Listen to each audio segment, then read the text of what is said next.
Severance star Trammell Tillman joins Spider-Man. Archie is coming to the big screen, and you're already paying more for Apple TV Plus. All that and more coming up right after this.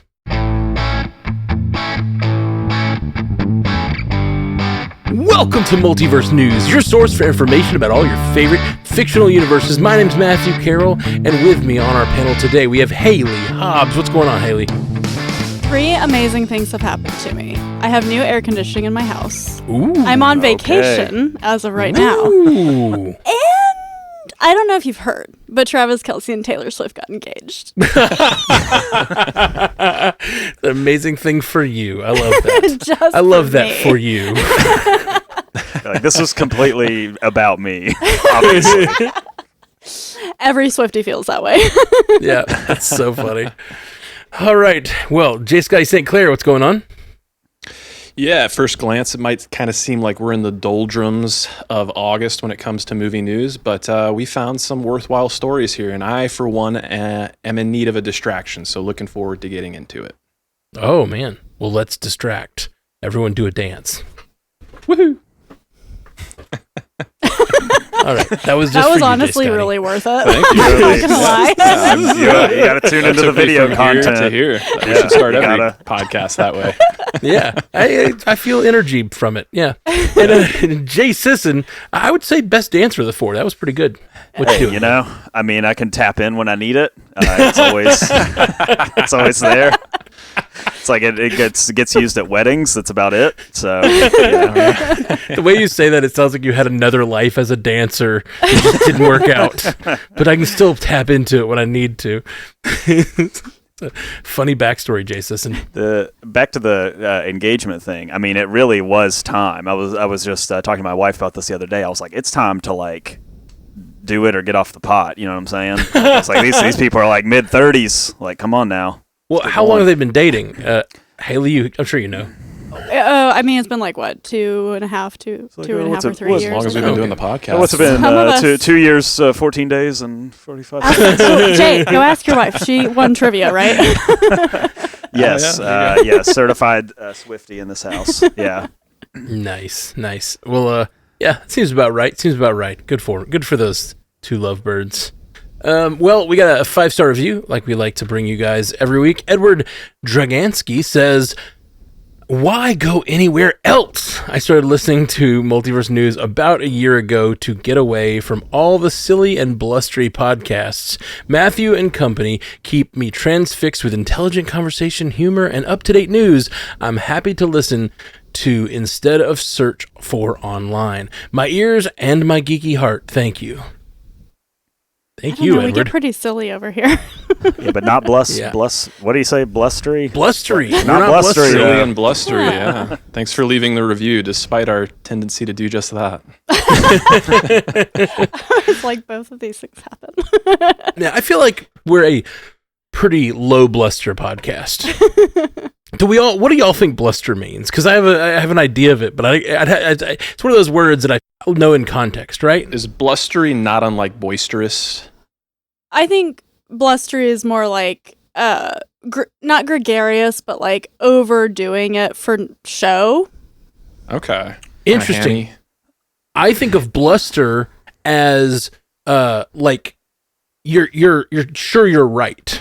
That's how I think of bluster. Oh, I Like don't. you're like Okay. so sure you're right. So I think of like other podcasts having takes and being less nuanced. So that's how I took it. This is we're going deep on this. I am on the Oxford Dictionary website. Here we go. Please. And I can tell you that the only thing I can find about blustery is that it means characterized by strong winds. Okay. Okay. And I went back. I was like, did I spell it right? Yes, I did. Am I looking in the right place? Yes, I am am. on Dictionary app, and it has a second definition, which is Okay. full of Hit me with bravado and that. empty boasts, threats, or Okay. protests. Okay, that's kind of what I was thinking. Like, So you're throw out the Oxford. so sure of yourself is what I was thinking. But We don't need the English. Yeah. What am I? Just what am I kidding, doing English. We love talking you. about? It's like a blowhard. Yeah. If the winds are Yeah. strong, you're a blowhard. That's what I Yeah. was saying. a blowhard, blustery. Okay, got it. Thank you, Edward Draginsky, for the vocabulary lesson. Welcome to Blustery Bringing it full Talk. circle. Let's get into a story before we will do just tangents this entire episode if we're not careful. Trammell Tillman, the breakout star of Severance, who plays Seth Milchick on the Apple TV Plus show, will be a part of the Spider-Man Brand New Day cast. Variety got the scoop on the Emmy-nominated actor joining the Marvel Cinematic Universe, but no details on who he's playing were announced. Everyone on this panel is a fan of Tillman, so how high is the hype, and who do we speculate he'll play? Yeah, I didn't get to do a little dance at the top of the show because I was receiving the dances, but this is the perfect opportunity for me to bust out my little swanning Mr. Milchick for you because, we should all do a happy dance at this news because everybody wants a piece of Trammell Tillman because he absolutely brought it on Severance, both seasons. Just a total standout on a show full of standout performances. So that tells you just what a dynamic performer he is. But yeah, it feels like everybody wants to get a piece of this guy, and rightfully so. I look back to this summer's Mission Impossible: The Final Reckoning, and he didn't play the biggest role in that movie, but he still played a pivotal role. And I think for my purposes, he stole every scene that he was in, and he was going toe-to-toe with Tom Cruise, which is no easy feat. So, being a massive fan of Marvel and Spider-Man, and I can't help but think a couple of weeks ago, I think we were all kind of at the point where this all sounds great, but let's not hear anymore. This is like the one exception. If you're going to tell me somebody that I like as much as Trammell Tillman is joining the fray, then I'm open to learning more. But I kind of like that they haven't revealed who he's playing. And I have not had the opportunity to do my due diligence and research, but I have seen at least a few outlets kind of running with the speculation that he's going to play a villain.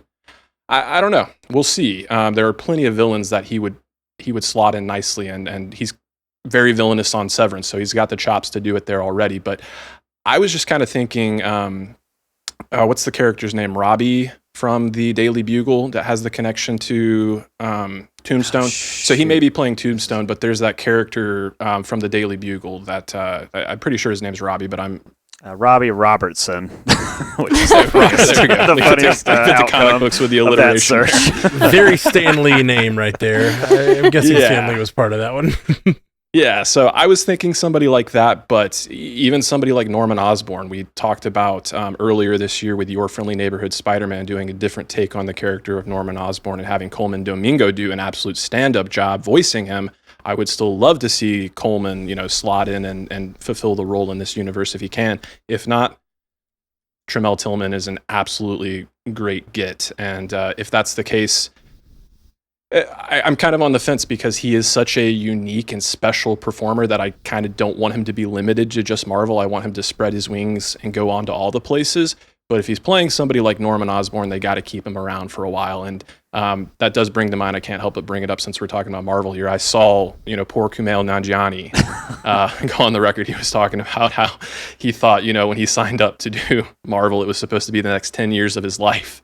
And then when Eternals was not received the way it was, he went to therapy because he was like, oh, this is going to be the next 10 years of my life. And just none of that panned out. So it's interesting, just, some random rumors and speculations that out there, but he is kind of being bandied about for the part of Booster Gold over in the DCU. We'll have to see if that pans out. But to bring it back to Spidey and Trammell Tillman, once again, let's all do a happy dance because it is a happy day and a brand new day. Hit play on that Defiant Jazz. Yes. I forgot about Defiant Jazz. Defiant Jazz. I just forgot about it till just now. I'm so glad you said that. Of course. Never forget about Defiant Jazz, Jay. Come on. And maybe, if you're lucky, you go get the egg party. We'll stop with the Severance joke. Sorry if you haven't seen it. What are you doing with your life? I don't know. My instinct is I want to go Prowler with him, but I know that that's complicated for reasons. We have Donald Glover's Prowler from before in Homecoming, so that doesn't really stand like it would play. Plus, we had him in Between the what was the second Spider-Verse? Across the Spider-Verse. Across the Spider-Verse. Yeah. I don't know, across, between, around, behind. Some you know what I'm phrase. talking about. I honestly couldn't remember. Spider-Verse 2 from here on out. Yeah, and we have that Prowler. If they were going to make him Norman Osborn, I don't know, I'd kind of like Coleman to have that continuity, even though I know it's different universes. Yeah. There's a lot of things that make it challenging to pick who he could be. And he could be a good guy, for all we know, but he does play a delicious villain. I do love to see him getting so much recognition, and he seems like he's handling it really well and being able to support who he is in that way. And I love Trammell. Just love him so much. His Instagram is hugely fun. Oh, yeah. Yeah. Man, I don't know who he'll play. I really don't. But I was thinking the Norman Osborn connection could be cool, but he doesn't feel old enough. Tom Holland's almost 30. He's 40. Like, generally, you think of, Harry Osborn needs to be about Spider-Man's age, so there just needs to be more of an age difference there. But you can play a swing of ages, so who knows? But bringing up the Prowler, I hope if they do the Prowler that they keep Childish Gambino in that role. Yeah. I really hope Donald Glover stays. But he could play Jefferson Davis, Miles's dad, if you went that direction. And I would love to see Trammell Tillman and Donald Glover have that on-screen relationship from other versions of the content. I just think those two would probably play off each other really, really well. But in general, this is just a win. He's freaking awesome. I want to say, just let's make him the Shocker, just to maintain black characters only get electric powers. That's the thing, right? Like, it's y'all know this joke, this trope. It's the first time hearing of it, but I'm already putting the pieces together. Put the pieces together. It's insane, and like that. You hear like podcasters talk about static shock. Static shock. You just go down the list, like Black Lightning. It's tons of African American characters have shocker powers, and then I remember listening to a podcast, and they were like, "Well, what about Miles Morales?" Yeah, Miles Morales also has shocker powers. Like, they gave him right into that one. Right, they gave him spider powers, and then they still added electricity. It's like weird. It's like such a weird trope to exist, and it is weird. What did you think? What Haley? if he's our Dr. Octopus in this? Yes. That would be fun. I agree completely. I don't know why I said the whole thing like that. Dr. Octopus. It was for dramatic effect. Yeah. No, yeah. Well, I was thinking, I meant to mention how good he would play as, up till now, Tom Holland Spider-Man has had these high school teachers he's been dealing with, but he's now going to college. I could totally see him slotting in to replace those sort of high school teachers that he's had as his new college professor, but making him Doc Ock. Now, that's we cool. have Smart Hulk, and so what if they're working in a lab Oh, together? yeah. Ooh. Doc Ock and Banner working together? Yeah. I'm sorry, Dr. Octopus. Dr. Octopus. Sounds really silly when you say it. Yeah, try to explain it as an adult. I'm trying to explain someone named Dr. Octopus. Just like makes me feel ridiculous. It's almost as bad as Robert Robertson or whatever we just... Robbie Robertson. You mean Otto Octavius? Yeah. So he fights Peter Parker. It's just like, give me a break. Whoa, wait a second. The scales are falling off my eyes. Are comics dumb sometimes? But you know what I like about that is that would give Trammell the duality of that character, because if they go kind of like how they did when the Tobey Maguire ones, where he has this altruistic streak in the beginning and then it gets warped, and then maybe it's still there. So that could be cool. Yeah. I love that. That's my favorite one. If you've never watched Severance, like, he is elite in that show. Like, he is so good. Like, he steals every scene. He delivers every line, like, in a memorable way. And you want to root for him so bad, but you know that you can't, because he just is such a company man, and he toes the line for the company in the bad way, in a wrong way. But then he gives you these little moments where you kind of get into his psyche during the show, and you're like, I see why you are the way that you are, and I want you to win. And then he has these little moments where he does something to kind of push back against the company, like just a small bit, and you're like, yes, like you get like so hyped, because he gives off this like this one side, but then when he turns villain mode in that show, like, it is a full turn villain mode. It is like scary villain mode. Like, he's like just delivers the coldest lines in the show too. So the characters that we're discussing here, that's kind of the common theme, like Doc Ock, Norman Osborn, these kind of like two-sided for Peter type people, where he's attached to them. They're a mentor to him, but then they turn on him somehow. And you can't help but sort of find yourself in between that because you want to see both sides of that. And I just think he could nail that type of thing. I hope he has a bigger role. I hope it's not a small role. He had a pretty nice role in Mission Impossible. Like he ended up sticking, like I kind of thought he would only be on screen for a couple minutes, and he was on the screen for a little while, and he nailed it. He was great. And so I like the idea of him hopefully doing something that's impactful for the film, and it's big. It's not just like a one-off. It's not just like a quick see him for a second and he's gone. I hope he really has like a stamp on the film somehow. Yeah, me too. Have we talked about on this show, like, do we think this is Tom Holland's final outing as Spider-Man? I wouldn't be surprised. I mean, I think he'll be in the Avengers films, but I mean, right. He's spreading his wings. He's working with Nolan. They're out there asking about James Bond, which he probably won't do, but still, it's like, I don't know. He's getting up there a little bit in age. He's kind of getting to the point where I think he always wants to take breaks, like from acting. Like he's already said, like, I'm taking another break after this. And more power to him, But yeah, I could totally see that. I would not be shocked by that at all. I only wonder because Feige said I am not allowed to touch Miles Morales in terms of the character. Like, so I don't know. I wonder. I think I would be shocked. I think they're embarking on a new trilogy personally. And that's just my own, like, The fact that they did the 3 home movies in a row, and then they started this one with Brand New Day, and we know there are other Spider-Man stories with Day in the title. It just feels like they're trying to set something up here.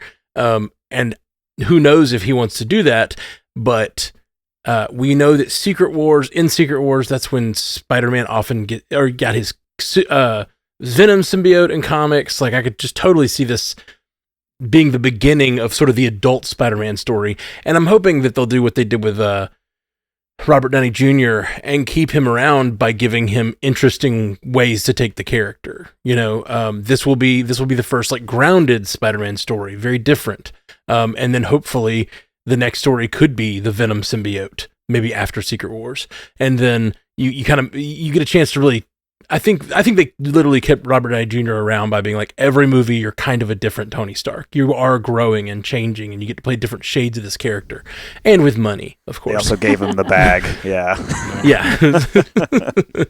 I could see it going either way because Feige did recently reveal that Sony Animation forbade them from using the character Miles until the Spider-Verse trilogy concludes, which will be in 2027 if everything stays on schedule, which by that point in time, we will be in the thick of Secret Wars and potentially moving on. So I'm of the opinion, you discussed the potential that he could be playing Jefferson Davis or Jefferson Morales, whichever, last name you want to go with there.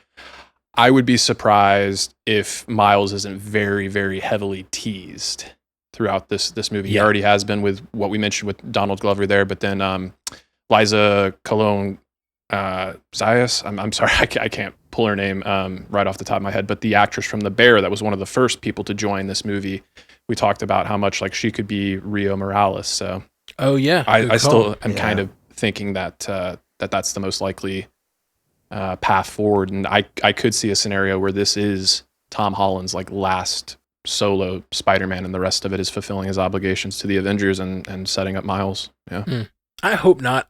I really like when Miles and Peter get to have a relationship for a while, and different canons do it differently. And obviously they do a very kind of novel thing with Spider-Verse, but that's one of my favorite things about the Spider-Verse is seeing the older Peter Parker with his hard life dealing with this young upstart Spider-Man, and same thing with the games. I love those relationships. So I hope that gets to be, I hope we get to see that. And I hope we get a good Miles movie that barely has Peter in it, but I would love to see them continue to have Spider-Man movies where the two of them are together, Yeah, and so that's what Sony needs to do with that IP anyway. They've already abandoned their Sonyverse movies, all the villains that come along with Spider-Man. This is their most profitable thing by far, is the live-action Spider-Man that they have cooking with Tom Holland that's set in the MCU.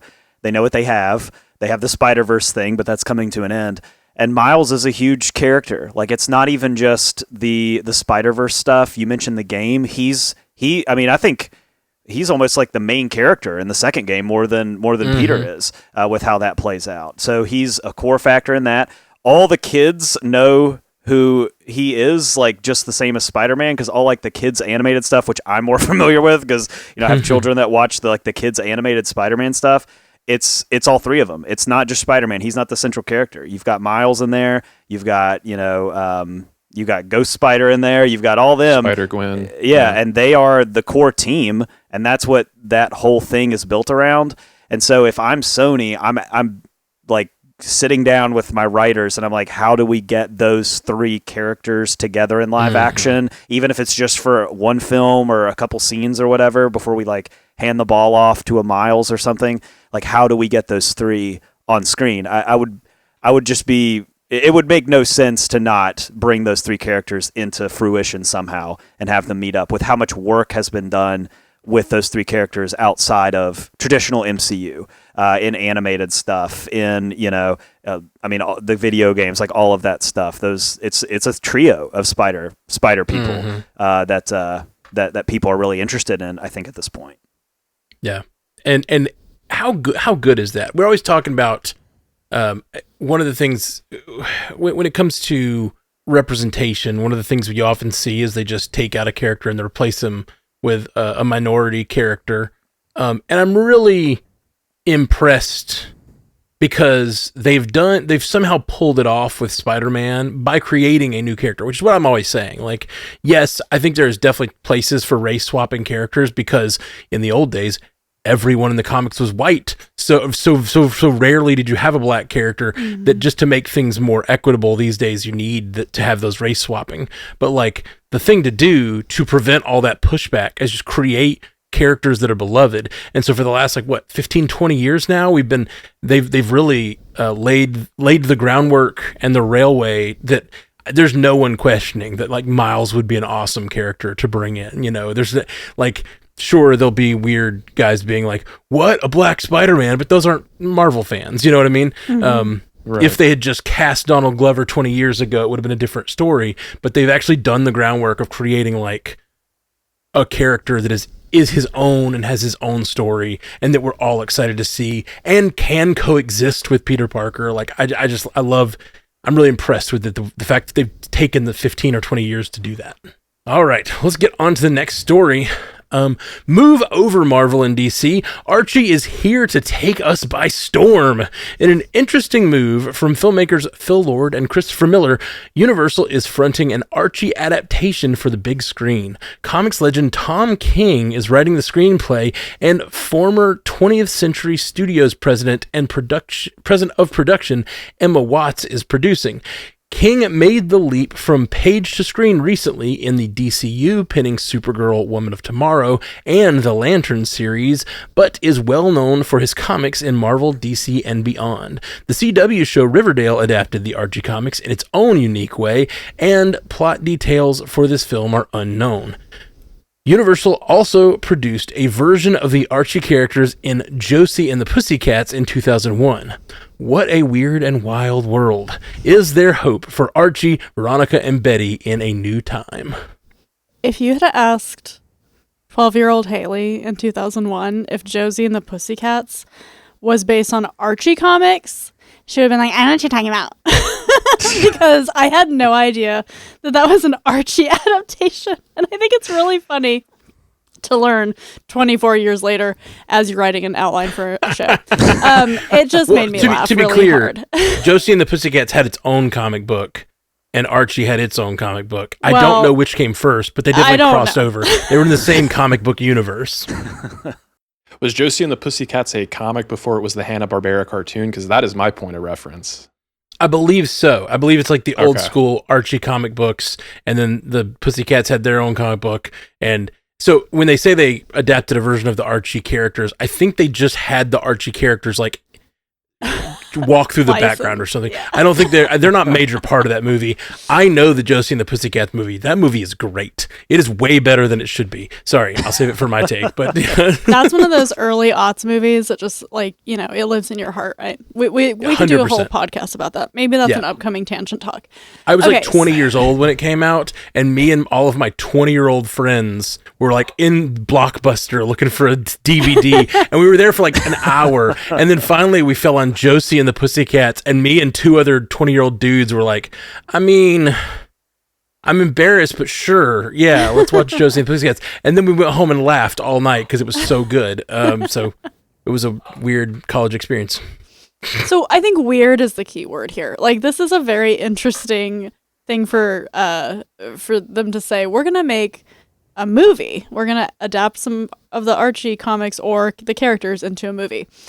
Riverdale, which I have not watched, but I've seen pieces of, was like this, set in this like weird, was it like another dimension, the town or something? Like, it's something very, they tried to go kind of really young adult with it, right? And make it dark and whatever, from what I've seen about it. This is just weird. So Lord and Miller, it's like they make things that are very heartfelt, right? We've seen it with the Spider-Verse movies. We're probably going to see it upcoming in Project Hail Mary.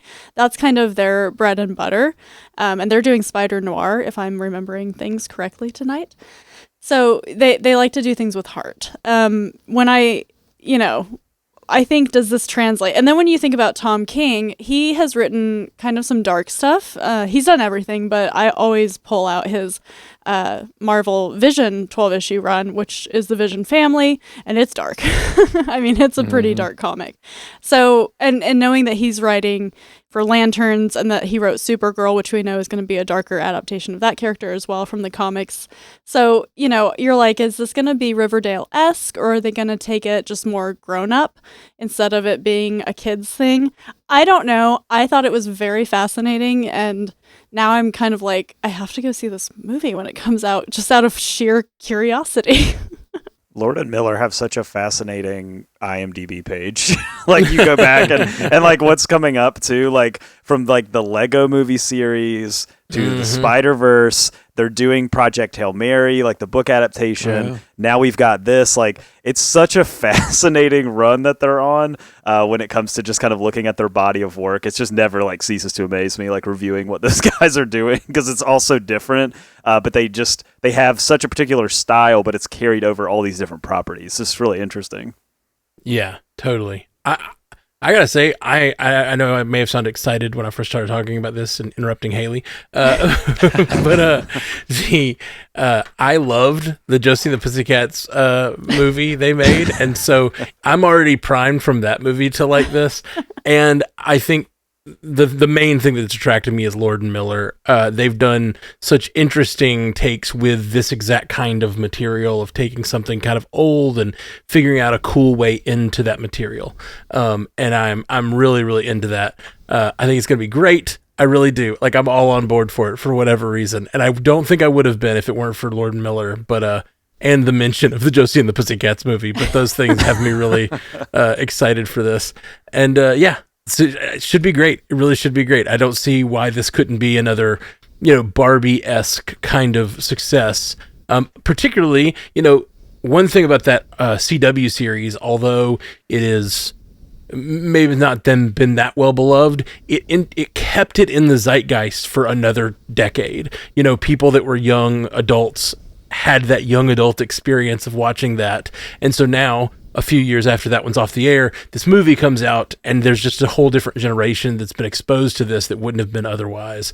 So even if they weren't fans of it, with the connection to Lord and Miller, if the trailers look good, I think this has really strong potential to be a real big success.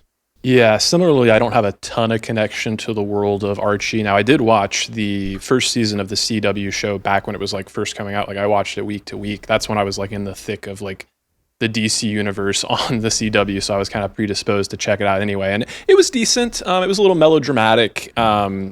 Season 2 lost me very, very quickly because they kind of went into like a supernatural, very schmaltzy kind of direction and territory, and it just lost me pretty quickly. But I do look back, and it's funny how most of us here, Josie and the Pussycats is more the point of reference for us, and I'm included there.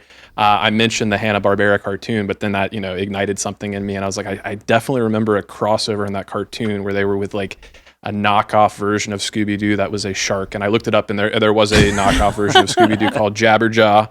I remember his catchphrase was like, no respect at all. So go check that one out on Boomerang. But that's like Rodney Dangerfield's catchphrase. It's something they were just doing a Rodney Dangerfield impression. He was supposed to be Rodney Dangerfield. That's pretty much what he was supposed to be. But other than that, it was a complete knockoff of Scooby-Doo. But so again, I look at the not having a super connection to the world of Archie there. I do look at the talent involved, and like everybody else here, Lord and Miller, even though their body of work is so diverse, I'll never count them out. I still, as much as I like the version of the solo film that Ron Howard put out there, part of me really, really wants to see what they were cooking with back there. But the other thing that I'll just do as a little aside here, I say I don't have this connection to Archie, but my main connection to Archie is growing up. I guess my younger brother, he must have gotten exposed to it through like a cartoon or something like that. And so I know there's the character of Archie and Reggie, and they're like romantic rivals, but Archie's the one with the red hair. And somewhere my brother just was like, red hair, he started calling it Reggie hair. So whenever he saw somebody with like red hair, he'd be like, that's Reggie hair. So our first family cat we got was an orange cat. We named it Reggie. Reggie passed away pretty early on, then we got Archie. You got the first one, Reggie. You're going to name the second one Archie, even though he was a gray cat. But what's always been really interesting to me is how many like cats that have appeared on screen are actually named Reggie and Archie as well. Like Captain Marvel had 4 cats that played Goose, and Reggie and Archie were amongst the ranks of those cats. Oh, that's fun. Cat facts mixed in with your Lord and Miller Archie. That's what you come to multiverse news for. Yes, we do. It is Josie and the Pussycats. It had to end with cat facts. So. Yeah, just to be clear, I should have known this. I said I didn't know which comic book came first, but Archie comics came first for sure. Okay. 1941, I think I just saw, and it wasn't until 1963 that Josie and the Pussycats were in the Archie comics, and then in 1968 they got their own book, and then in 1970 they got the cartoon, and then the rest is history. So that's apparently the history there. Welcome to History Corner. Well, we like to bring some facts. No, that was good information. Silliness.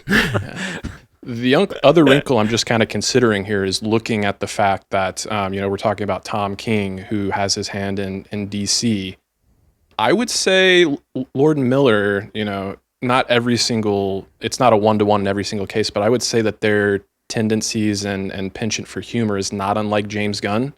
So what is there the potential for the Archie world to mix in with the DCU, even if it's like a one-off or kind of thing? I could see it. I could totally see it too. Yeah, I wouldn't doubt if it's happened before. I'm sure the comics have got a crossover with DC stuff. Oh, without a doubt. Yeah. Yeah. All right. Well, moving on. Though we sing the praises of Apple TV Plus loudly and frequently on this show, we've also often touted it as being one of the more inexpensive streaming services. Alas, all good things come to an end as the streamer announced its cost jumped from $9.99 to $12.99 effective August 21st. The annual rate of $99.99 has not changed yet. As of now, Apple TV Plus stands alone as the only streamer that doesn't have an ad-supported option. With general sentiment on this podcast that Apple TV Plus goes for quality over quantity, is $3 going to make or break our decision to stay subscribed? There's a scene in Revenge of the Sith where Obi-Wan is standing over Anakin and he yells at him like, "You were supposed to be the chosen one," and that's how I feel about this with Apple TV Plus. I'm like, all right, I got no ads. This thing's less than $10 a month, and it's churning out the best content. It's got Ted Lasso, it's got Silo, it's got Severance. Like, they're just crushing it, every week. Like, I was all in. And then they go and they take my headphone jack away and they change that and they change my charger and then they do all, and then they come out and they add $3 more a month. And, it's not happening in a vacuum. We know this. It happens with all the streamers over the last couple of years. They've all gone up. Max, Netflix, everything has gone up because everyone's password sharing, and it costs a ton of money to make this stuff, and they can't cover the cost of the production and the distribution of these things. So they do what they have to do. I think the ad-supported option is coming. Like, I'm surprised that was not announced with this. Like, oh, hey, we'll give you an ad option and you can get a lower tier or whatever. I'm surprised that they didn't do that. But at the end of the day, again, it's something that I think I don't know where the breaking point is. Like, I don't. I think every household kind of makes this decision by themselves, and they kind of decide what they want to watch and what they don't. I know in our household, we probably have more streaming services than we need, and I think a lot of households in the United States would say the same thing, that when they're looking at their budget, they're saying, man, when did that go up? When did that go up? When did that go up? Do we really watch this or this or this? Like, I know I'm having that conversation and talking about that and trying to see what I can cut. Honestly, Apple TV Plus is still low down that list for me personally. But, I do have a solution, though, to fix this problem. All right, you ready for it? Okay, here's the proposal. All right? Okay. We take it all the shows that exist. I know where you're going with this. We put them all together, okay? You pay one price a month to a company, and then they put commercials between all of the shows, and they run them, familiar. And you can find the show based on the channel that you're looking for. I mean, what do you all think? Do you think that this would work? Groundbreaking. As a concept? Yeah. Very groundbreaking. I hope somebody's listening. No, it was supposed it was supposed to be the death of cable, and they're becoming cable. They're making me want cable back, and that is the ultimate betrayal. Yeah. As somebody who still pays for cable, because we spend an inordinate amount of money on television in this household, it is. It's like the one thing that you feel like, oh, I finally got into Apple TV Plus and I love it, and now I can't live without it. And now they are raising the price. It's like, is $3 going to make or break me? No. Do I need to look at moving to more annually paid plans? Probably. That requires me remembering to do that, which they count on you to not do, so that they get your extra money every year. Then in September, you're like, why did $100 just come out of my account? Right, yeah, it's a lot harder to track that $100 once a year spend. But if you tally up, how much you'd actually save from all of them by doing so, you might go, well, maybe if I spread them out, it could work. But I'm not going to balk at this too much, just because I think that they are upping their game even more. The article also attributed this to the Ted Lasso season that they're doing that's going to come back. Like, you just know all the people who quit Apple TV Plus because Ted Lasso ended will come back and they're like, money. Yeah. And you know what? Is it the worst strategy as a business? No. Does it kind of suck as a consumer? Of course. But the only thing you can do to combat it is to quit. So are we going to do that? They're losing money too. I mean, we said like 4 months ago, we were like, oh yeah, Apple TV Plus is losing $1 billion every year. And we even said, we were like, well, they're going to raise the price like very soon. Yeah. And here they have. F1's still doing strong in the theaters for them, so I think they're going to be okay. Now, honestly, $3 is not going to make the difference for me. Apple TV Plus is not going anywhere for me, but I do feel somewhat validated through the course of this conversation. I simultaneously feel validated, but I also kind of realize how bougie I can also be, because do I have Netflix currently? No, I don't. Do I have Peacock? No, I don't. Take a drink, right? Do I have Paramount Plus? No, I don't. But do I pay for any of the ad-supported options? No, I don't. I do not abide an ad. See, I pay for every ad-supported. I pay for every ad-supported option, and like my wife and kids cannot stand it. They're like, "Please, just pay $1 more, please." And I'm like, "No, I'm not doing it. We're watching these ads." I was at a friend's house and we were watching Hulu, and she had the ad-supported version. I was like, "What the hell is this?" Yeah, I don't mind an ad here and there, but yeah, sometimes it's just worth it to just pay the extra $1 or $2. But I don't know. It is. I find it odd that they announced it now. I both think it's probably smart, and I think it's kind of dumb, because I think like that $9.99 to $12.99 is a big swing, and it feels more like, ooh, maybe I should cancel between Severance seasons. You know what I mean? Mm-hmm. Like, I get that, like, maybe if I'm not watching anything on this, I should cancel. But, like, if it was in the middle of the Severance season, I would be like, oh, I'm definitely not canceling it right now. But like this has me thinking, I'm not watching anything on it right now. Like maybe I could cancel it, and then when Shrinking or Ted Lasso or Severance come back or Silo, like I might get back on. But yeah, I haven't canceled yet, so we'll see. I'll probably just keep it. I got way too many too. I'm drowning in them. Streaming services. All right, well, coming up after the break, in the lightning round, we've got The Paper Will Be a Binge, Karen Gillan joining Highlander, Dexter Original Sin is canceled despite rumors to the contrary, and a Futurama Season 13 trailer. All that and more. Stay tuned. Welcome back to Multiverse News. We appreciate all you guys for listening to the show and also being patrons of the show. And Jay Sisson's going to tell you, if you're not a patron, how you can become one. What you got for us, Jay?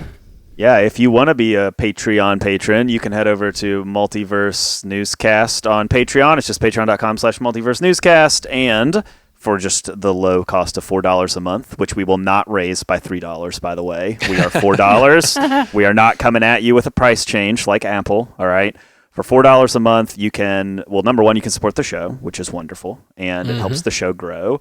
And you can be entered in to win. Sometimes we give some stuff away, which we'll probably do again soon. We do some special episodes. We do some special polls. And we just kind of, you get to be a part of a community. You get to help kind of build the thing. And so we are thankful for the patrons. We shout them out every week for a reason, because they, want to be on the ground level of the show and help build the show. So if that sounds like something that you want to do, if you're like, you know what, I'm done with Apple TV Plus, I'm going to take my money elsewhere, and you're thinking like, how can I support Multiverse News? Then go sign up at patreon.com/Multiverse Newscast. We'd love to have you over there. Yeah, please do. And yeah, get out of that ad-supported tier. You just had to listen. Yeah, to you get ad-free episodes. That's ad-free episodes. Yeah. If you're like Scotty over there, he's like, I'm not paying for ads. Yeah, come join Patreon. Can't abide an ad. Be a Jay Scotty. Get on the Patreon. That's right. And special thanks to our patron of the week this week, Sherman Smith. Thank you, Sherman. We appreciate you, bud. Sherman's been around for a while. Yeah, man. Not just as a patron, but on the Stranded Panda Network. He's been writing in forever. So we appreciate Sherman very much. Let's see. Spotify poll for this week. I asked you guys, are you going to watch Peacemaker Season 2? And 62.7% of you said yes. Can I point out that you put the way that it reads in the outline says, "Are you going to watch Pacemaker Season 2?" Oh, like, bad. and I'm just thinking about like a show called Pacemaker and imagining how did it get a second season? Like what story are we telling in Pacemaker? Yep, it's an anthology series. Yep, the Pacemaker actually it just happens to be shaped just like the helmet, so it's like it's an external pacemaker. Hear me out. The pacemaker was developed by Lumen from Severance. Yeah. I'm in. I take your my heart money. Clocks in when we say. Severs your heart. I'm alive. I'm dead. I'm sorry, I derailed the Spotify poll. I'm sorry. It's okay. Well, are you going to watch Peacemaker Season 2? We got 37.3 of you said no. And 62.7% of you said yes. So that's a pretty, about 2/3 of you saying you're going to watch it. So I think that's pretty, I'm not too surprised by that. What do you guys think? Seem right? It's a hefty swing for DC on our audience. Yeah, that's true. There have been, for the most part, our audience, I think, generally is DC fans, but I think for a long time it's been DC fans sort of feeling they weren't being appealed to by the DC movies. And now it finally feels like I think things are better over there right now. James Gunn has taken over. I think the possibilities are better. You got haters like Jeff Randall. I was like, unless you're a Snyder Cut guy, then you're at war right now. You're in the trenches. That's true. That's the thing I don't think we have in our audience is that many Snyder Cut people. There may be some, and thank you for being here. Hey, no shade. Yeah. No shade, all love, but I don't think we have that many of those. Well, I say that many of those hardcore Snyder Cut people. They're like, the Snyder Cut, and I don't want to see this James Gunn stuff, is what I mean. Like those people. There are people that are, prefer the Snyder Cut and are happy we got the Snyder Cut, and then there are Snyder bros. right? Yes. And you don't even have to be a bro to be a Snyder bro, technically. You know who you are. Yeah. Demarcation. Snyder broness is in your soul. It's not. That's right. Have anything else to do. Consumes you. Yeah.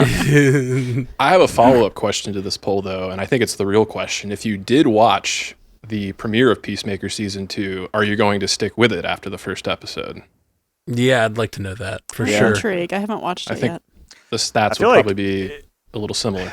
Yeah. I mean, if you watch season 1, I feel like season 2 fits that. Like if you liked season 1, I feel like it starts off, but you know, it was a pretty hardcore premiere, I'd have to say. Yeah. A lot more penises this season. Like, Oh, so like it's a just the lot righteous more. gemstones. Right. The freaking water skiing penis is one of my favorite things. I loved Righteous Gemstones. Is so good. Lots of peeing in that show. Yep. Keith. You know, finally getting some equity, some representation. is Some finally nudity happening. equity. Yeah, exactly. I've been watching. I could keep a straight face. I've been watching all these women get naked in movies for years, and I've just been like, "When is it our turn? Yeah. When is it our turn?" It's like you've been When will cutting us off. You've been cutting us off below the belly button for too long. We're not meeting the 4 quadrants. The 4 quadrants are the lower half of women, the upper half of women, and the lower half of men and the upper half of men. Yeah. Not nearly enough lower quadrants on all these shows. Oh my god. Oh. Silly? What?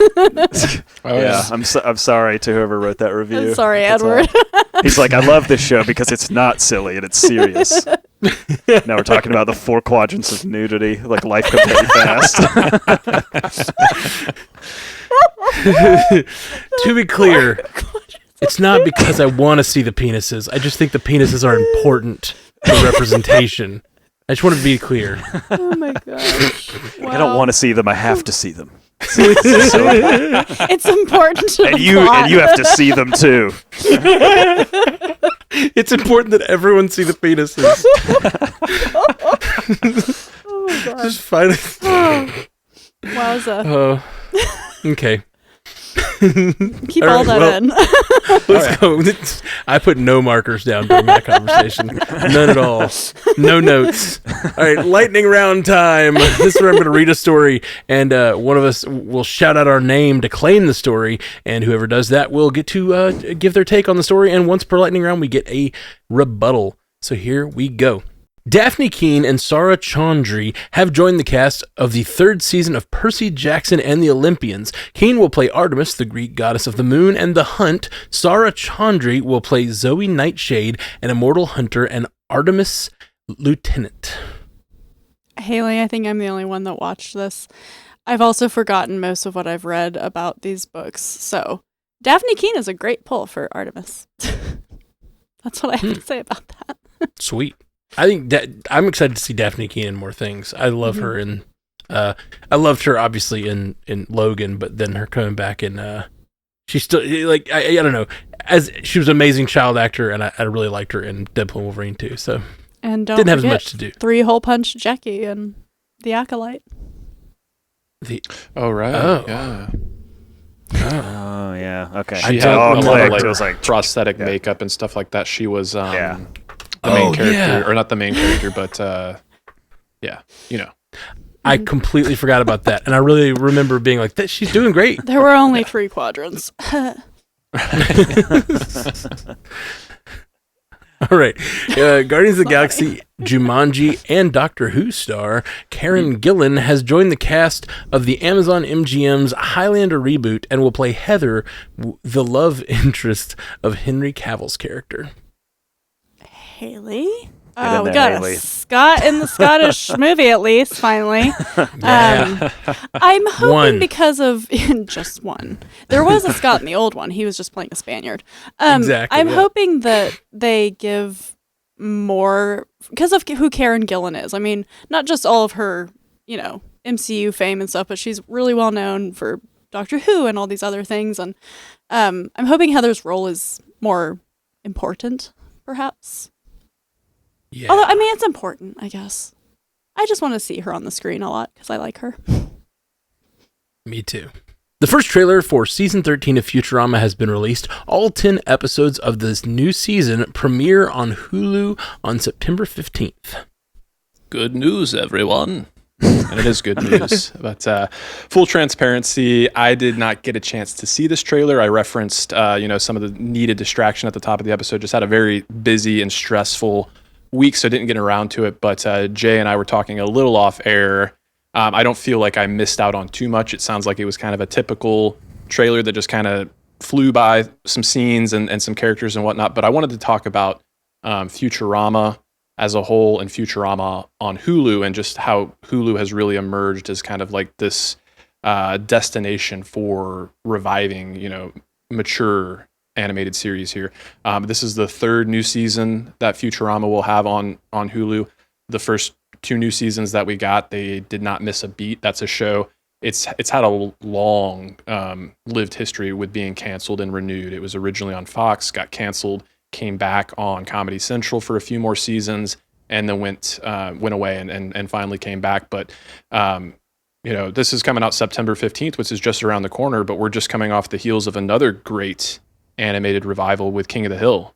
I was really haven't really had a chance to talk about it anywhere, but really, really impressed with that show and its ability to stay true to the original iteration, but also be very timely and poignant and still hilarious. So if you're not on Hulu, you're missing out. Yeah, I'm going to throw the rebuttal in to say that you and I have talked about that King of the Hill revival, and I've been talking to anyone that I know that watched King of the Hill and, has thought about watching the revival or has watched it. It is so good. Like, the people who made it, just they understand what made it good and what made it funny and made it like the shows, like the emotional beats, like all of the pieces of the show that worked.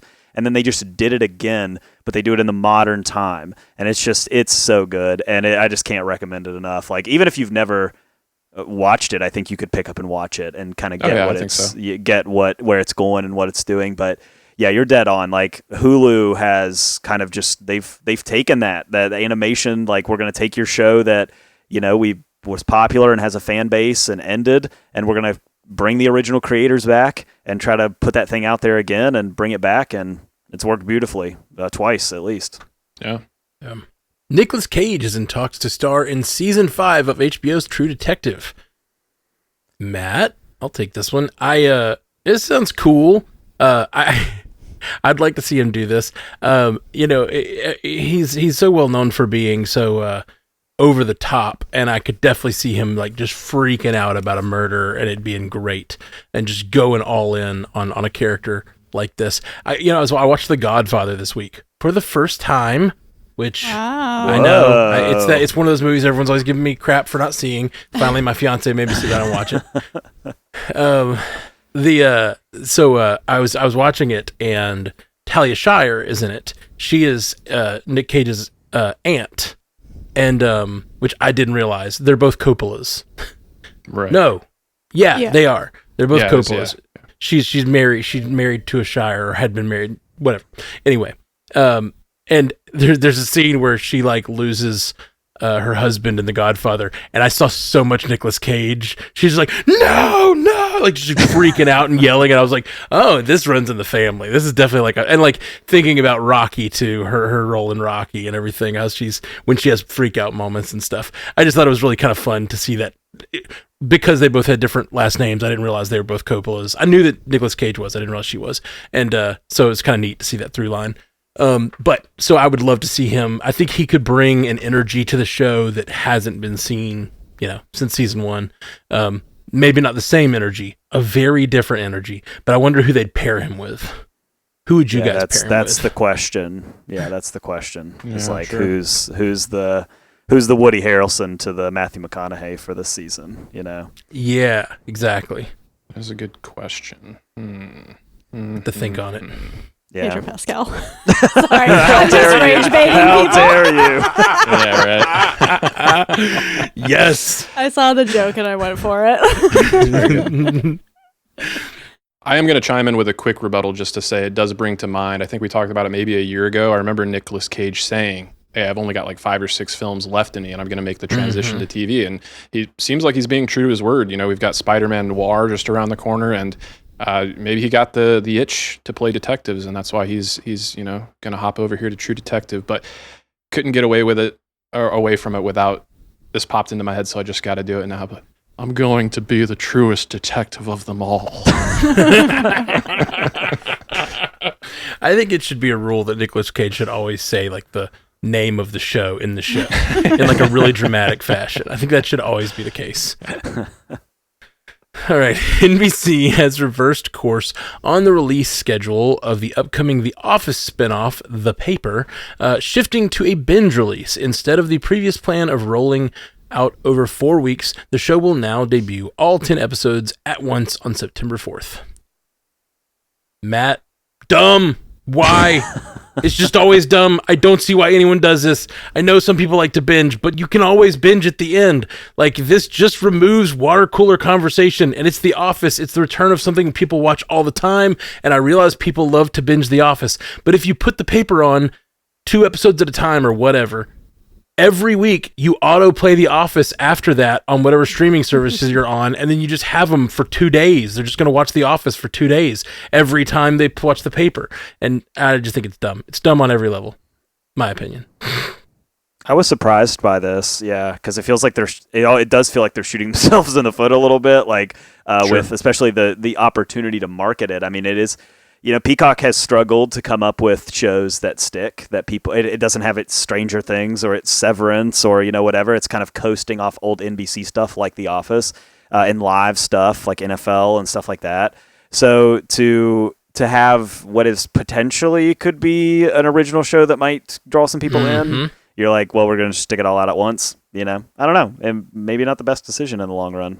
Yeah, I have to imagine this is in some way a reaction to like the trailer. Like, I think they were thinking, oh, we put this trailer out, we're going to get a bunch of new subscribers, and with the release model that we're doing now, that's guaranteed revenue for at least a couple of months. And maybe they're like, ooh, we put that trailer out there, we didn't get the uptick in subscribers that we were expecting. So, you know, it's August 26th, this thing comes out on September 4th. That's pretty close proximity to make a big decision like this. I wonder if they're like, hey, let's just put it all out there at once and see if that gets us that uptick in subscribers that are at least going to, you know, shell out the month subscription. So who subscribes when a trailer comes out? You subscribe when the show starts, when it's like time to watch the show. Everybody knows the game. You know, I didn't really think that through. No, I mean, like, I think you might be right that they're panicking because they're not seeing the traction already. They were like, oh, we'll get people coming and rewatching The Office. They're already doing that. If they want to do that, they're already doing it. I don't think The Office is exclusively on Peacock, right? I think it might be nowadays. Oh, really? I think maybe I think it is. Yeah, I mean, they still, you know, show it on cable. Like if you have YouTube TV or something, you could record it or whatever. But yeah, if you want to watch it, you got to go over to Peacock. I guess I lied earlier. We do pay for Peacock. I didn't realize that we paid for Peacock. NBC's getting that money every month. We're watching it. We're watching The Office. Jay, I don't know if you said last week that you and I are going to cover The Paper on Always Watching. Oh, yeah, so I did. We'll get reactions. I'm glad you said that. We'll see how it goes. Yeah. Good luck. 10 at a time. Woo! We'll do it however we want. Yeah, so just get over it ahead of time, all right? Yeah. All right, here we go. K-pop Demon Hunters and Weapons duked it out for the top spot, and the estimates on Box Office Mojo showed Demon Hunters coming out on top. The Netflix sensation was only released for 1 weekend and clearly had a draw. Now production company Sony is in talks to create a sequel with Netflix. Matt, I actually took my niece to see this weekend. I had a friend I was out to lunch with, and they were like, my daughter really wants to go see K-pop Demon Hunters. There's a sing-along event you can go to, and we talk on this show all the time about having clever events, and that's the way to get people into the theaters. I cannot believe a movie that has been available on Netflix hit the top spot this weekend. Like, that is so cool, and it's just a clever way that Netflix was like, it's not just that they're putting a movie that people can watch at home. They're saying, hey, let's see what we can do to build the community around this. people were cosplaying at my niece's theater. They came out with like pictures of them with cosplayers. Like, and this was 1 p.m. on Saturday. Like people, and it was sold out. I was going to go to see it, and I went to get tickets, and there were only 2 tickets left. So I ended up sending just my niece with my friend's niece, with my friend's daughter. And so they went, and we went to see Naked Gun. But I'm just really impressed that Netflix saw an opportunity like this. This movie has apparently been out since May, but it has enough traction. People are rewatching it enough that they were like, I bet a bunch of, let's face it, a lot of preteen girls are going to want to hang out in or teenage girls, I guess, are going to want to hang out in a movie theater and sing to this, like sing along to every word. Apparently it's doing very well on Spotify too. People are like listening to the soundtrack. It's a sensation, and not something I've seen yet, but I can tell just by my niece's reaction and all of her friends at school. They're all watching this and singing along to it. So multiple of her friends were jealous because they didn't get to go because their movie theater sold out. Like, that's crazy. It's crazy. All right, let's see. Variety has learned that despite announcing plans for a season 2 earlier this year, Paramount has opted not to move forward with another season of the Dexter prequel series, Dexter Original Sin. The studio is planning, however, on assembling a writer's room to develop a second season of Dexter Resurrection, the sequel series. Scotty, this is not too surprising. While these 2 series have been kind of airing concurrently, I've been hearing a lot about one and virtually nothing about the other. And Dexter Resurrection is the one that I'm just hearing rave reviews from consistently. And you look at the cast that's involved, like Dave Dastmalchian, others. Their names are escaping me at this time. There's but some pretty high profile folks. So yeah, it's one of those franchises or series that, it left such a bad taste in my mouth after season 8. I was just kind of done with it.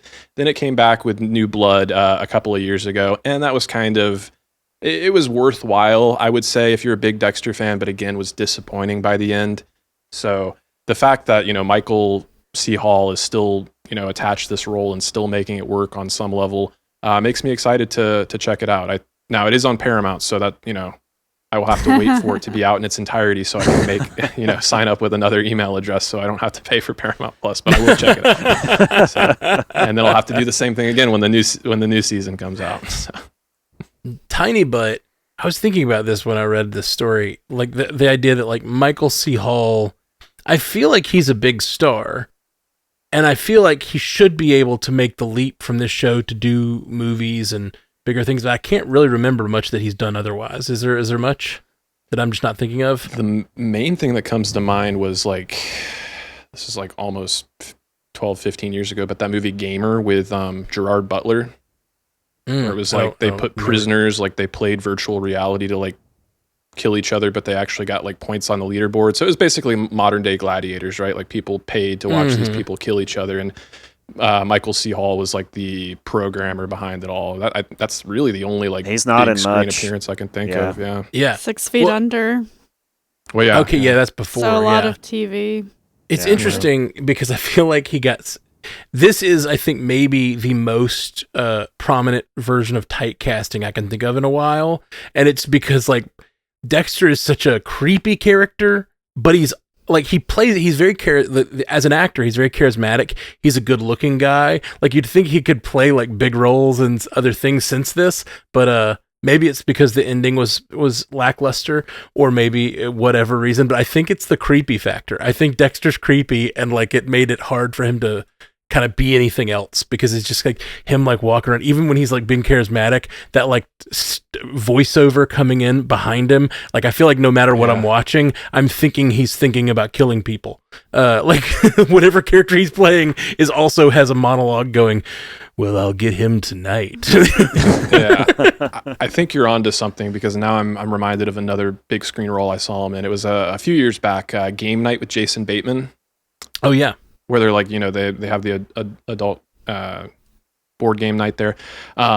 He played a very similar, I think he was like called like the Russian or something like that. And yeah, same kind of thing. He might as well have been Dexter. So he just like leaned into it at some point.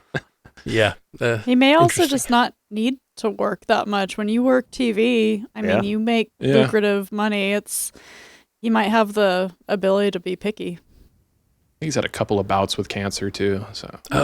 Dang. Yeah, I'm sure that impacts things for sure. All right. John Hurwitz, Hayden Schlossberg, and Josh Held, the creators of Netflix's Cobra Kai, are in talks to bring Knight Rider, the 1980s David Hasselhoff-led action drama centered on a computerized talking car, to the big screen. Jay, it's time for this. Like, it really is. I can hear the music, I can hear the synthesizer, I can feel like the just sort of like ridiculousness of it and just the 80s of it all. I can feel it, and I hope that they don't try to make this like a modern day version. Like, I don't know, he's in a Cybertruck or something that's like talking to him. Like, I want it to be an 80s thing. Yeah, no Chris Pratt's. Get it out. I want the big hair. I want the synthesizer soundtrack. I want the drama. Like, give me the 80s with this, or I'm out. Love it. I hope Hasselhoff has to return, right?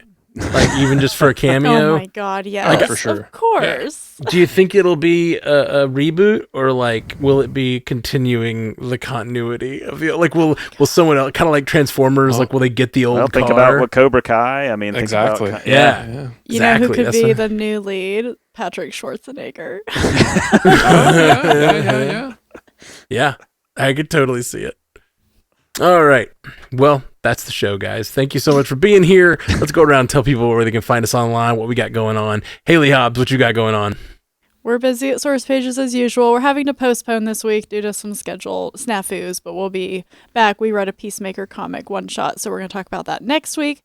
Ashley and I have started season 2 of Outlander, so that'll be dropping on Always Watching this Friday, so we're excited about that.